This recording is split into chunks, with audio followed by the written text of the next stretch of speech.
Part-time teams, something you don't really see too much in today's NASCAR Cup Series. One of the main reasons why we don't see them nearly as much as before was the simple fact that we introduced the charter system. Basically, if you're not putting millions up front, you ain't getting a charter, and you are not going to get nearly as much money as those charter teams. Now, I'm not bagging on part-time teams. In fact, there's been a lot of successful teams that have ran part-time at first before they went full-time. This includes Front Row Motorsports as well as Furniture Row Racing. But when you look at their first ever attempts in the Cup Series, you'd be honestly surprised that they weren't crown jewel events. Furniture Row Racing's first ever attempt was at Dover, and Front Row Motorsports' first ever attempt was a race at Las Vegas. Most people ask, well, if you're going to run part-time, then why not run the crown jewel events? Well, that is exactly what one team did in 2008, and it cost them dearly.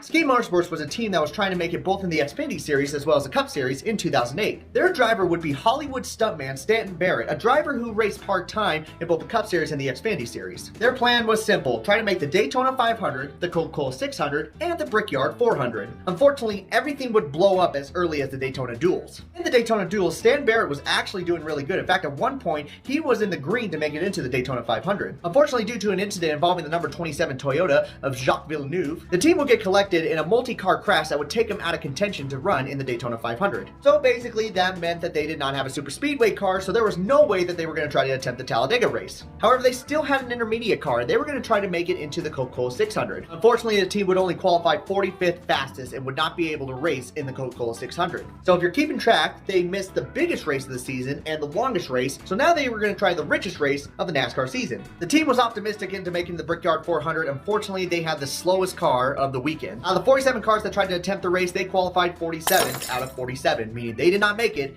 into the Brickyard 400. At this point, the team was in desperation mode. All the races that they planned to make completely fell on their head, so they were trying one more time to make it into a NASCAR Cup race. They would try again the second race at Dover, where they would bring their number 50 car once again. They had a slightly better chance of making it into this race just due to the fact that there was not nearly as many entries compared to the Crown Jewel events. But unfortunately, you could see that their financial situation was running slim because they were once again the slowest car on the racetrack. Qualifying 46 out of 46, this meant that they were not able to make it into the Dover race as well. The team decided to give up their hopes on running in the Cup Series and just focus on their Xfinity program. But their little success in the Cup Series eventually bled down into their Xfinity Series program because they were starting to miss races near the end of the season. This would cause Ski Motorsports to shut down just after 1 year of competition in NASCAR. With 4 attempts in their lifespan, all of them ending in D&Q, Ski Motorsports taught a lot of small teams a valuable lesson. If you're going to run part-time in the Cup Series, don't just focus on the crown jewel events. Because if you gamble at some of the biggest races of the season, it may not work in your favor and your program will completely fall in on itself.